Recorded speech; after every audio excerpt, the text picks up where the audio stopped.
I want to be clear, my sister Karina said, folding her hands neatly on the mahogany table. This isn't personal. That's how you always know it is. And just like that, my sister kicked me out as COO of Seabreeze Hotels, our family business, just 6 months after she became president. A business I gave my all to while she was in business school. You know, there's a particular kind of silence that settles just before someone guts you with a smile. I was sitting in the Seabreeze boardroom, a place I'd practically grown up in, where I'd learned how to read P&L statements before I could legally drink. Across from me sat my sister, Karina, in a cream silk blouse that probably cost more than my first used car. Her lips were painted the same coral shade our mother used to wear. That felt intentional. Beside her, our father, Earl Calloway, looked older than I remembered, or maybe just tired. He didn't meet my eyes. That too felt intentional. She went on, corporate slick and media trained. The board has unanimously agreed that Seabreeze needs fresh leadership. You've done good work, Earl, but we're entering a new phase. We've hired a senior consultant from Halton's expansion team. You'll be transitioned out immediately. There was a pause after that. No apology. No thanks for the 10 years I spent keeping the ship afloat while she bounced between business schools and branding retreats. I looked down at the leather folder in front of me. My name was embossed in gold. Inside was my severance offer, a non-disclosure agreement, and a glossy letter from Human Resources thanking me for my service. It was all very civilized. Unanimous, I said finally, glancing at my father. He cleared his throat and adjusted his cufflink. That was his tell. We're thinking long-term, son. It's not about capability. It's about vision. Vision, right? This wasn't about capability. This was about control. Karina had finally wrangled enough board votes. Hers, Dad's, plus 2 silent investors who owed her favors. She'd been laying the groundwork for this ever since Dad appointed her president 6 months ago. I leaned back in my chair, letting the moment hang. You know, I said, casually thumbing the edge of the folder, those lease renewals for Miami Beach, Tampa Bay, and Key West are coming up. Karina blinked, just for a second. It was small, but I saw it, like she wasn't really sure what I was talking about. We'll manage just fine. Thank you, she said. You might want to keep a close eye on those. I continued, standing up and smoothing my jacket. They tend to sneak up on you if you're not reading the fine print. I left the room without another word. Let her chew on that. Out in the hallway, the noise of the hotel was oddly comforting. Housekeepers chatting in Spanish, the distant hum of a vacuum, front desk phones ringing. Life went on, indifferent to boardroom betrayals. I paused outside the staff elevator and glanced out over the lobby. This building, Seabreeze Miami Beach, was our crown jewel.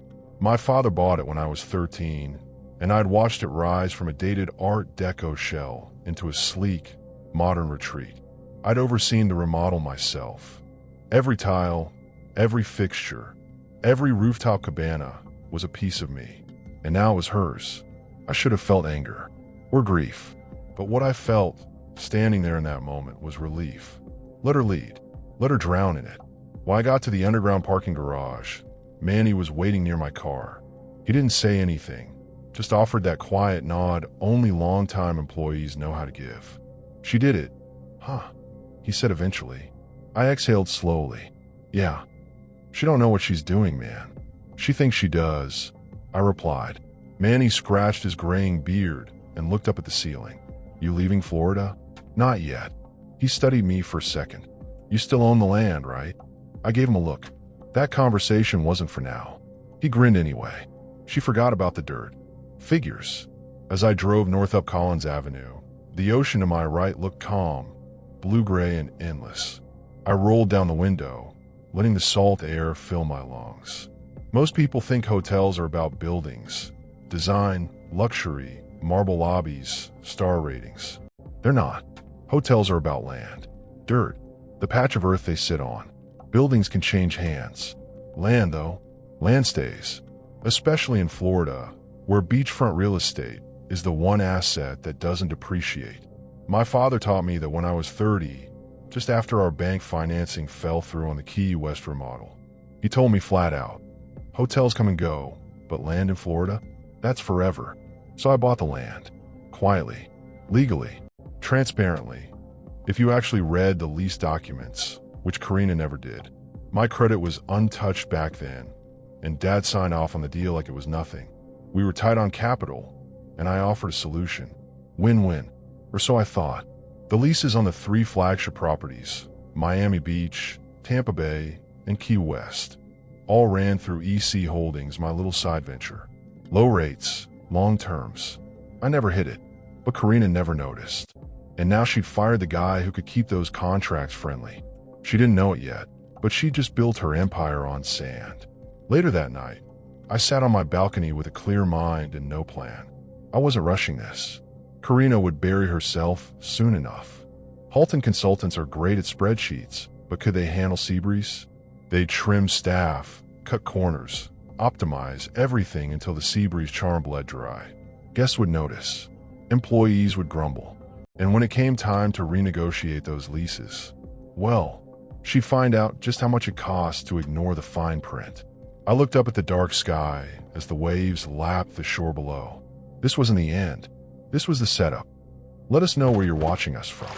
And if you're enjoying this story, kindly do us a favor and subscribe to our channel. You have nothing to lose, and it will mean the world to us. We're just a small channel trying to grow. Thank you, and back to the video. The first time my father ever talked to me about land, we were standing in the middle of a half-demolished lobby in Key West. It was mid-July, the kind of sticky, sunburnt Florida day that makes your dress shirt glue itself to your back. The building had been gutted down to its bones, plaster dust clinging to the air, busted tile crunching underfoot, and Dad stood there in his loafers like it was still the Ritz-Carlton. "This building's gonna be beautiful," he said, nodding to himself. "But it's not the building I'm worried about. Buildings depreciate. Hurricanes don't care how modern your plumbing is." I was 30 then, still hungry, still desperate to prove I wasn't just the heir in training. "What are you worried about?" I asked him, sweat pouring down my neck. He looked at me. "The dirt." I laughed. I thought he was joking, but he went on, serious. "The land, Earl. You control the land. You control the game. People forget that. They get distracted by chandeliers and spa menus. But the foundation? That's everything." It stayed with me. 2 weeks later, we hit a financing snag. The remodeling budget for the Key West property ballooned, thanks to some contractor screw-ups and a hurricane clause the insurance company weaseled their way out of. The banks got skittish. Karina, still finishing her MBA in Boston, wanted to sell off one of the smaller locations to cover the gap. Dad was torn. That's when I pitched it. "Let me buy the land beneath our 3 key hotels. Miami Beach, Tampa Bay, and Key West. EC Holdings would become the landlord. Seabreeze could lease from me at a fixed, favorable rate. We'd generate capital without giving up control." Dad was silent for a long time after I said it. Then he clapped a hand on my shoulder and said, "Now that's thinking like a Calloway." The paperwork wasn't rushed. It was meticulous. We used top-tier attorneys. The lease agreements were reviewed by Seabreeze's in-house legal team and filed through all the proper channels. It was clean, transparent. I even offered to walk Karina through the terms when she came home for Christmas that year. She waved me off. "I'll read it later." She never did. That was always her flaw. Karina loved the high-level pitch, the big-picture stuff, vision boards and mission statements. But the gritty details, the legal fine print, she'd skim those like the terms and conditions on a phone app. Dad assumed she read it. I think he thought we were all on the same page. In hindsight, that was the most dangerous assumption of all. The years that followed were good, really good. I oversaw renovations in Tampa and Key West. Occupancy rose, guest reviews improved, and we earned a feature in Southern Living. I ran a tight ship, quietly, efficiently. Staff morale was strong. Our general managers were loyal. Even Manny, down in maintenance, took pride in the way we kept things humming without corporate interference. Karina, meanwhile, started building a name for herself. Speaking panels, hotelier awards, fancy press spreads, and hospitality executive. She had charisma. I'll give her that. She was good in front of a camera, always had the right buzzwords. Elevated guest experience. Luxury with soul. I never begrudged her the spotlight. I just kept things standing behind the scenes, until our father started fading. He didn't retire all at once. It was slow, first skipping meetings, then forgetting key details. I'd find his notes repeating the same phrases, the same concerns. Karina noticed too, but she pushed forward, argued that Seabreeze needed a modern identity. Eventually, he handed her the reins. President, full executive power.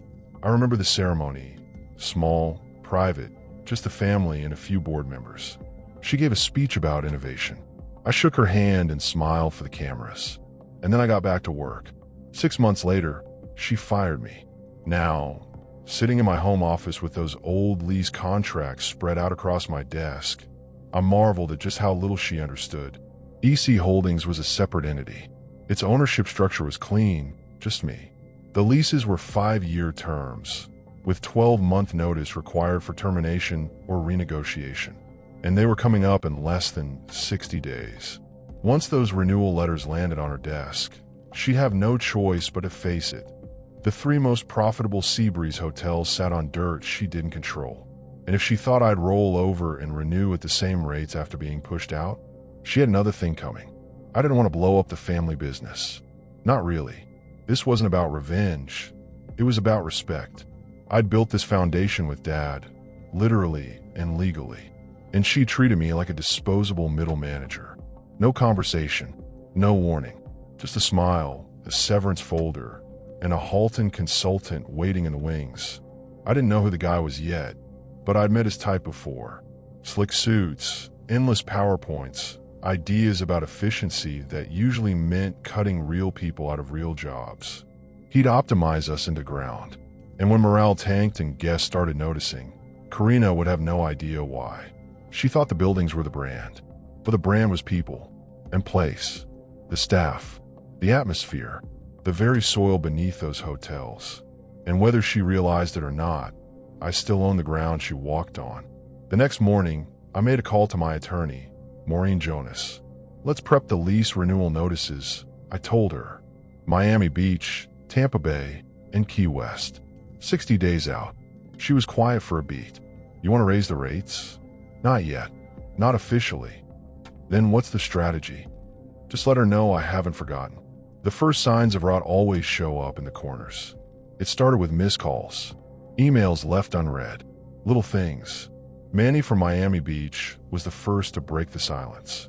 He called me on a Tuesday evening, just as I was settling into a scotch and a rewatch of Chinatown. Boss, he said, voice low and urgent. You didn't hear this from me, but something ain't right down here. Manny had worked at Seabreeze longer than anyone. Head of maintenance, unofficial keeper of secrets, and the kind of guy who knew the guts of the building better than most architects. If he was calling me directly, something was very wrong. What happened? They laid off 2 of my guys. No warning. Said it was a restructuring initiative from a new consultant. Management's gone cold. We're getting told to deprioritize routine checks. Even had a guest slip in the spa last weekend. Slick towel we didn't get time to fix. I sat forward, jaw tightening. They ignoring you? He chuckled bitterly. They won't even look me in the eye. We used to be family. Now it's a spreadsheet war down here. Halton's boy had arrived. A week later, another call. This time from Cassandra, our concierge in Tampa Bay. They're cutting corners on our local vendor partnerships, she said, replacing the custom pastries with shrink-wrapped muffins. They want us to drop the Cuban coffee bar and go full Keurig. Christ, I muttered. Earl, guests are noticing. Reviews are slipping. The regulars are whispering. One guy told me last week, this place used to feel like home. Now it feels like an airport hotel. I thanked her, told her to keep her head down, and that I'd do what I could. After I hung up, I stared out the window of my study for a long time. The sun was setting over the palms, a golden red hue stretching over the skyline. Beautiful, but temporary, like everything Karina seemed to touch. She always had a knack for starting things with fire, but follow through, that was never her strong suit. When we were kids, our father used to call her his little spark. She was loud, quick-witted, could charm a mailman and out-argue a lawyer at the dinner table. He loved her boldness, her sharp tongue. I, on the other hand, was the planner, quiet, methodical. I'd spend hours drawing floor plans or building makeshift resorts with Legos. He'd glance at them, nod, and turn back to Karina's dance recital schedule. It never stopped bothering me, but I never showed it. I thought if I worked hard enough, stayed the course, eventually he'd see the value in the foundation, not just the fireworks. I was wrong. He gave her the company, even after I kept it standing. Karina didn't find out about the land until she tried to renew Seabreeze's umbrella insurance policy. I imagined her reaction vividly. The furrow of her brow, the sharp clack of her heels across the tile floor of her office.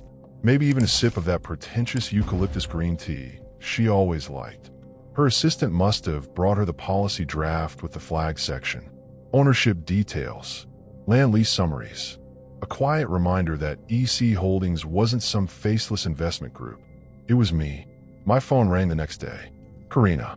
For the first time since she fired me. Earl, she began, tone clipped. I have a few questions about some lease agreements that came across my desk. I could almost hear her trying to suppress the panic. Oh, which ones?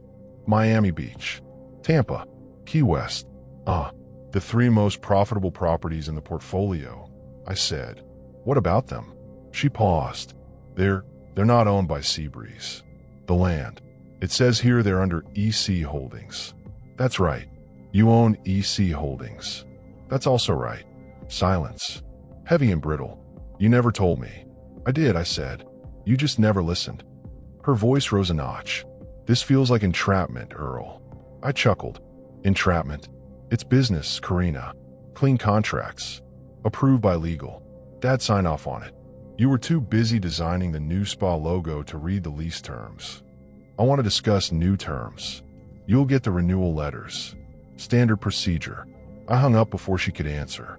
The damage had already started to show. Bookings were down. Staff morale was fracturing. Even the front desk teams, normally the cheerleaders of hospitality, were reporting tension with guests. The Halton consultant, I learned through whispers, had implemented rigid cost controls and centralized scheduling. Efficiency over experience. Cold steel replacing warm linen. The charm was gone. And without charm, Seabreeze was just another hotel with ocean views and bland wallpaper. Then I heard about the final straw from a housekeeping manager in Key West. Karina's having private meetings, she whispered over the phone. Some suits came down last weekend. She had them in the penthouse conference room. Closed doors.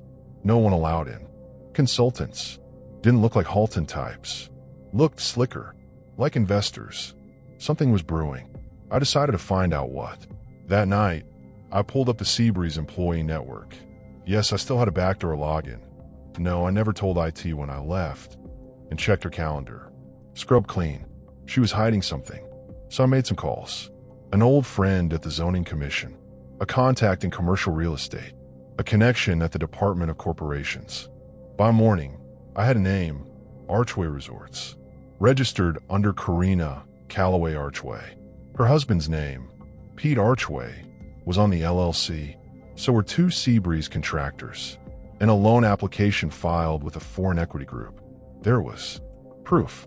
She wasn't just running Seabreeze into the ground. She was building something to replace it. And she planned to fund it with what was left of my legacy.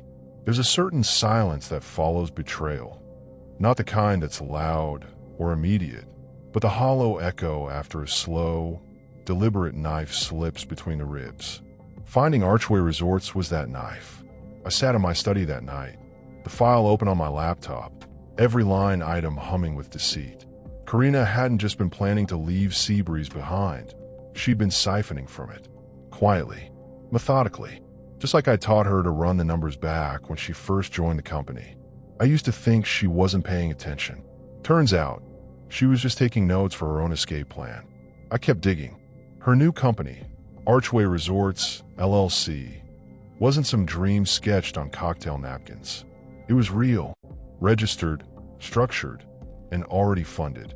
2 of our most trusted contractors, Ramirez Construction and Ellis Designs, had signed on to her first project, a luxury waterfront resort in Fort Lauderdale.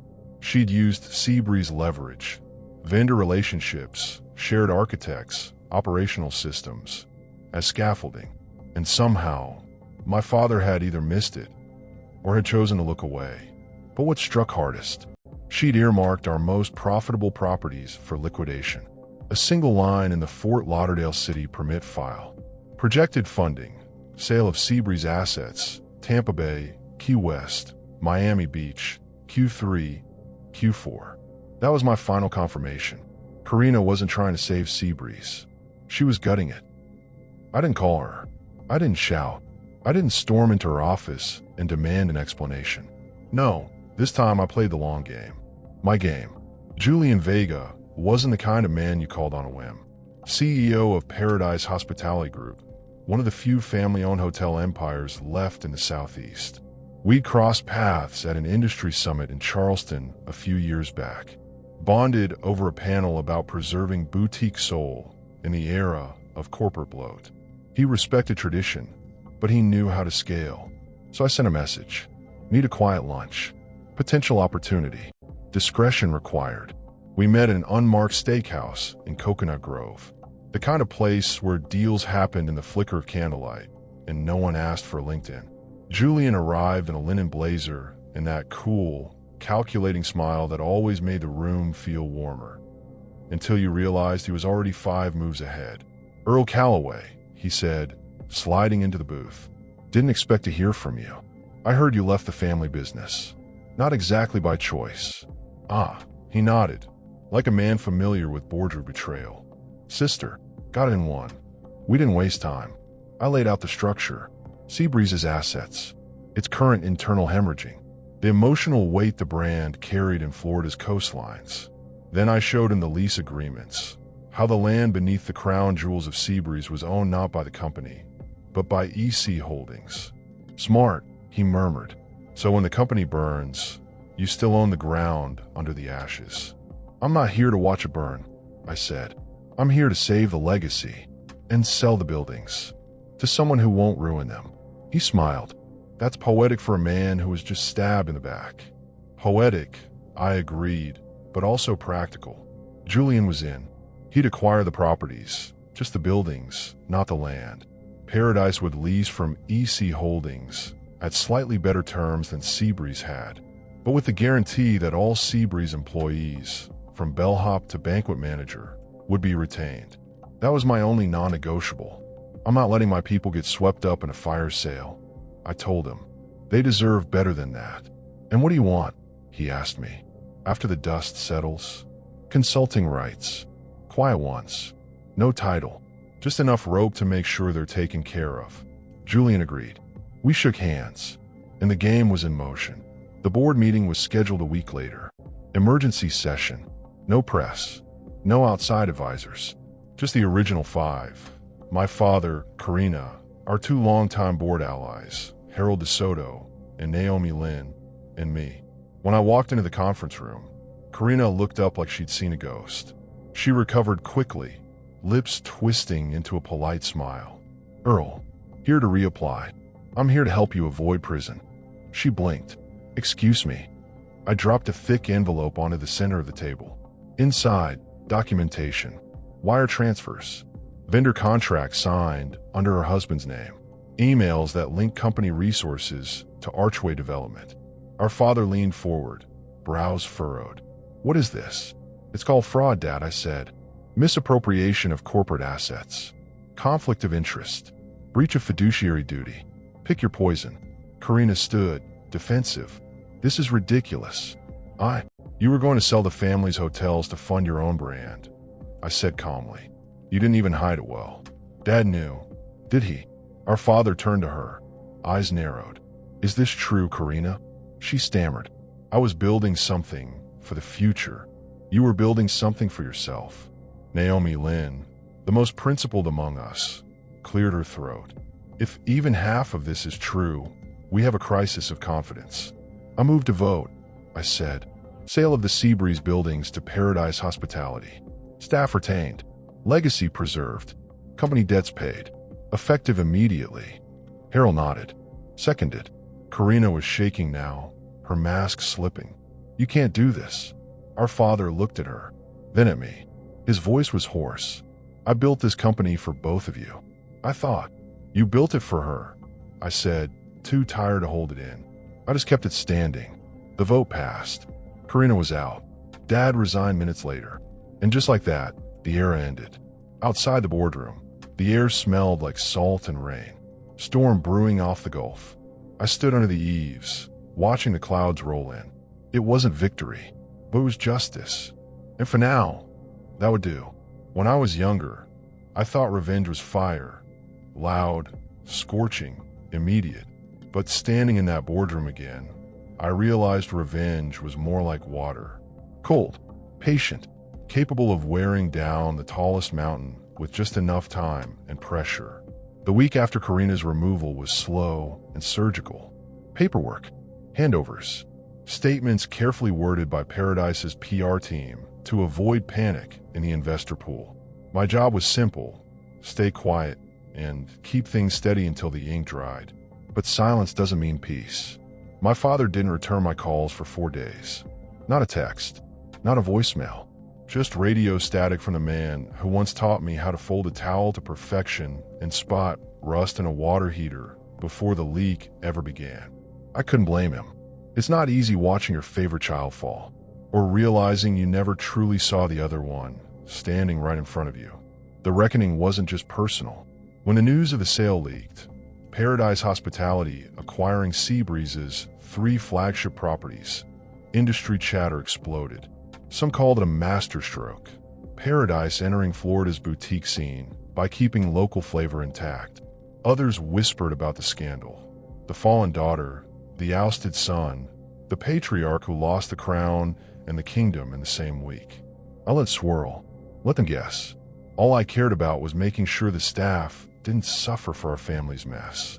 Manny, the head of maintenance at Miami Beach, texted me 2 words the morning after the announcement. Thank you. That was all I needed. Karina, on the other hand, didn't go quietly. 2 days after the board vote, she sent me an email. Just one line. You think this is over, but it's not. I didn't reply. There's no dignity in arguing with a drowning person who insists they're still swimming. But I knew better than to underestimate her. She wasn't the type to lick wounds and move on. Karina's ego ran too deep, too sharp. Even as a kid, when our father gave her the bigger office for her potential, she acted like it was a divine right, not a gift. Now that she'd lost it all, she was dangerous in a different way. Desperate. Julian Vega kept his word. The transition was almost elegant. Guest services remained unchanged. Most employees didn't even notice anything different except for the new logos on their name tags and slightly better coffee in the break rooms. He offered me a quiet consulting position, just like we discussed. Oversight without spotlight. A seat just far enough from the fire to keep my hands clean, but my influence intact. You built something good here, Julian told me one night, as we walked the beachfront at Key West. I tried. You succeeded, even if the story's ending is a little complicated. I gave him a sideways glance. You haven't met my family. He laughed. Oh, I've met families like yours. They build empires on loyalty, then burn them down with ambition. I nodded. Ours came pre-lit. My father finally called the following weekend. No preamble, no apology, just, you at the Miami Beach property. I am. I'll meet you there. He looked smaller when he arrived, not in height, but in weight, like someone had taken all the air out of his legend. Earl Calloway had always been larger than life. The man who could walk into a room of angry guests and turn them into raving fans with a single story about Seabreeze's first luau night. The man who'd built the company from a single rundown beachside motel into a multi-city brand people loved like a second home. Now he just looked tired. We sat on the back patio overlooking the ocean. He didn't speak for a long time. Then, finally, I didn't know about Archway. I believed him. I figured. She told me it was just an idea, something Pete was playing with. I gave a quiet laugh. Karina never just plays with anything.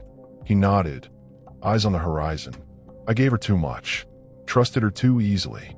You trusted me too little, I said, not as an accusation, just a truth that had waited too long to be spoken.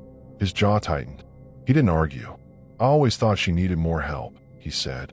You never needed anything. That's the problem, Dad. You assumed independence meant invincibility. A gull screamed in the distance. The wind off the surf was sharp with salt. He reached into his coat and pulled out a folded envelope. Handed it to me. What's this? Your grandfather's will. He left me everything. But there's a clause in there about redemption. About second sons. I unfolded it slowly. He pointed to the line, handwritten at the bottom. Sometimes the one who steps back is the one who ends up holding the whole thing together. I looked up.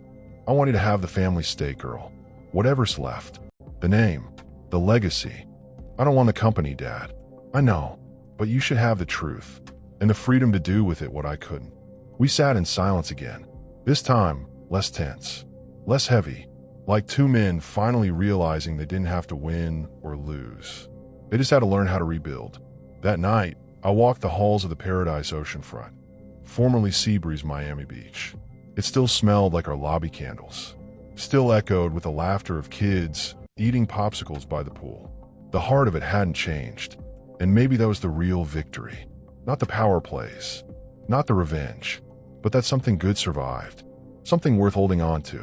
1 year later, I arrived early. The morning air at the Miami Beach property had the same salty sharpness I remembered, but the place felt lighter. The new sign read Paradise Oceanfront. Sleek, minimal, no seashell fonts or faux tropical colors. Just clean white letters against polished teak. I stood under it for a moment, watching guests check in. Families wrangling beach bags, honeymooners holding hands, retirees wearing wide-brimmed hats, and easy smiles. It all looked seamless, effortless. Exactly what I used to pray for during the sleepless nights when Seabreeze was barely hanging on. Funny how something can flourish once you're out of its way. I didn't feel bitter. Not anymore. Julian Vega met me in the cafe by the pool. He waved me over, already halfway through a cordido and a plate of papaya slices. Still punctual, I see, he grinned. Very un-Miami of you. I like to know how the day starts, I replied. You'll love our new forecasting AI then. Still prefer a clean clipboard and sharper eye, I said, and we both laughed. He offered me a full-time executive role again, chief strategy officer, or some fancy title that sounded important. I turned it down. Again, I'm not looking to run anything anymore, I told him. Just advise. Watch from the balcony. He nodded like he understood. Maybe he did. Maybe he'd seen enough men like me. Sons of empires, raised in the shadows of giants, who just wanted a break from carrying legacies like furniture up a narrow staircase. After our meeting, I took the long way around the property. The fountain Karina once wanted to replace was still there, cleaned up and retrofitted with LED lighting. Manny had added a little bronze plaque at the base. Founder's Circle, in honor of where it all began. I didn't know whether to smile or cry, so I did both. Briefly, I still consult for Paradise. A few hours a week, mostly by Zoom. They keep my name out of the media, which I appreciate. Let Karina be the headline maker. I've grown fond of the quiet. Speaking of Karina, the last I heard, Archway Resorts was in receivership. Turns out building a luxury chain with siphoned funds and a bloated ego is a losing business strategy. Pete Archway filed for divorce 2 months after their third property stalled mid-construction. Karina fought to salvage her brand, tried to sell what she could, but the lawsuits kept piling up. Vendors, former employees, even a few investors threatening criminal action. She disappeared from the press after that. Rumor is, she's living in Naples now. Alone. I haven't spoken to her. Neither has Dad. He and I talk every Friday night. Same restaurant, same booth, same tired jokes about whose turn it is to pick up the tab. We don't talk much about Seabreeze anymore, or about her. Sometimes we just sit in silence, sipping bourbon and watching the marina lights. He's different now, softer in the face, slower to judge, less sure of everything. In a way, we both are. But we're here, still standing, still family. That counts for something. Last week, he brought a folder to dinner. Estate stuff, he said. It's time. Inside were the final documents for the Calloway Trust. He split everything equally, what little remained of the family's non-hotel investments. I noticed one change, though. He listed me as executor. You sure? I asked. You've got the temperament, he said. And the long game. The long game. Yeah, I've learned to play it well. I still drive by the old Seabreeze Tampa Bay once a month. Paradise renamed it the Drift Line. Modern, upscale, gorgeous. But sometimes, if I close my eyes, I can still hear the lobby music my mother used to hum along to. Still feel the scratch of that ugly front desk rug she insisted on keeping because guests remember color, not comfort. God, she would have hated all this. And maybe that's the part that still stings, that she never got to see how it all played out. That she wasn't there when the boardroom wars ended and the dust finally settled. She always believed Karina was the storm, but I was the tide. Slow, quiet, inescapable. One afternoon, I got a postcard in the mail. No return address, no message, just a picture of the Archway Resort's prototype hotel, half-built and abandoned. Its frame rusting under the Florida sun. On the back, in ink barely legible. I should have read the lease. No signature, but I knew who it was. I stared at that card for a long time. Then I tossed it in the drawer with all the others. Some stories don't need an epilogue. These days, I spend more time tending my backyard than spreadsheets. I've got tomatoes that won't quit, and my neighbor's cat thinks I'm his therapist. It's good, simple, earned. I no longer measure success in board seats or property counts. I measure it in peace, in the fact that I sleep soundly, without wondering who's pulling the rug out from under me. I've already lived through that storm, and I came out dry. That's how it all ended. Some say I should have fought harder. Others say I should have walked away sooner. But sometimes, the best revenge isn't loud. It's legally binding. Tell me in the comments, what would you have done if your own sister betrayed you? Would you have forgiven? Or would you, like me, let the lease speak for itself? Subscribe for more stories like this, because power doesn't always shout. Sometimes it signs the deed.